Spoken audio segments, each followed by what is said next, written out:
ગુજરાતમાં રાજ્યસભાની ચૂંટણીમાં ભાજપના ચારેય ઉમેદવારોને લઈ મોટા સમાચાર સામે આવ્યા. ગુજરાતથી રાજ્યસભાના ચારેય ઉમેદવારો બિનહરીફ જાહેર થઈ શકે છે. આ બધાની વચ્ચે અપક્ષ ઉમેદવાર પરેશ મુલાણીનું ફોર્મ સમર્થન ન મળતા રદ થયું. વડાપ્રધાન નરેન્દ્ર મોદી આજે જમ્મુની મુલાકાત લેશે. જમ્મુના મૌલાના આઝાદ સ્ટેડિયમમાં આયોજિત જાહેર સમારોહમાં વડાપ્રધાન 32,000 કરોડથી વધુના ખર્ચની અનેક વિકાસ યોજનાઓનું ઉદ્ઘાટન અને શિલાન્યાસ કરશે.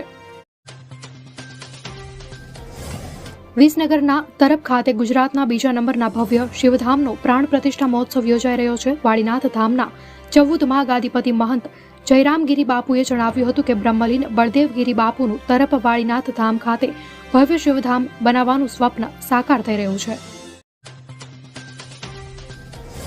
નારાયણ સાંઈની પિતા આસારામને મળવા માટેની હંગામી જામીન અરજી કોર્ટે ફગાવી દીધી છે. નાદુરસ્ત તબિયતનું કારણ દર્શાવી તેમજ ઉંમરલાયક પિતાનું પોતે એકમાત્ર પુત્ર સંતાન હોવાની વાત આગળ ધરીને હંગામી જામીન માંગતી અરજી કરી હતી. રાજ્યપાલ શ્રી આચાર્ય દેવવ્રતનું જામનગર એરપોર્ટ ખાતે ઉષ્માભેર સ્વાગત કરાયું. રાજ્યપાલ શ્રી આચાર્ય દેવવ્રત તારીખ 20 અને તારીખ 21 ફેબ્રુઆરીના રોજ જામનગર ખાતે વિવિધ કાર્યક્રમોમાં હાજરી આપશે. જામનગર એરપોર્ટ ખાતે આગમન થતા અધિકારીગણ દ્વારા સ્વાગત કરવામાં આવ્યું હતું. ગુજરાત ગૌણ સેવા પસંદગી મંડળ દ્વારા સર્વેયર, મશીન ઓવરશીયર, વર્ક આસિસ્ટન્ટની ખાલી રહેલી જગ્યાઓ માટે ઓનલાઈન અરજી મંગાવી હતી. આ તમામ પરીક્ષાઓની તારીખ આજે જાહેર કરવામાં આવી. બોગસ બિલિંગને લઈને SGST દ્વારા કાર્યવાહી હાથ ધરવામાં આવી છે. બોગસ બિલિંગમાં આધારના ખોટા ઉપયોગ પર ગુજસીટોક અંતર્ગત ગુનો દાખલ કરવામાં આવ્યો છે. સુરતના વેસુ વિસ્તારમાં હેપ્પી એલિગન્સ રેસિડેન્સીમાં એક મોડેલ યુવતીએ આપઘાત કરતા ચકચાર મચી.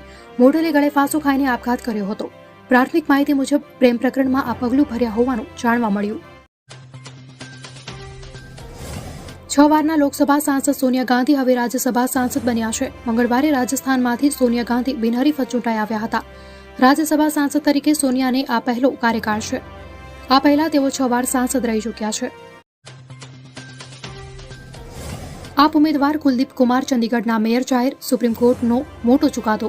ચંદીગઢ મેયરની ચૂંટણીમાં મોટો ચુકાદો આપતા સુપ્રીમ કોર્ટ આમ આદમી પાર્ટીના કુલદીપ કુમારને મેયર તરીકે જાહેર.